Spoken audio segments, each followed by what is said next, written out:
কোনো সমস্যা নাই, কনিমের পাশে আমরা দাঁড়াইছি 48 ঘন্টা। আচ্ছা কনিম আমরা সাইমনের জন্য যে শেরপুর থেকে কাজ করছে আজকে তুই তো সাইমন কই? সাইমনের জন্য হাত উঠে না কেন? সাইমনের জন্য হাত উঠে না কেন? আমি তোমার বলি আমি না করছি সাইমনের বিষয়ে সাইমনের জন্য কোনো কন্ট্যাক্ট আছে? কথা বলবে না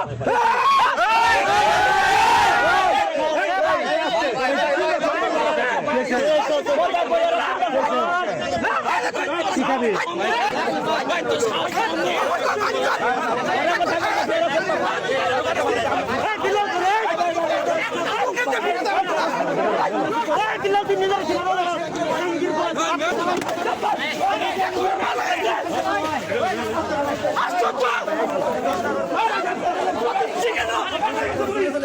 Chicken!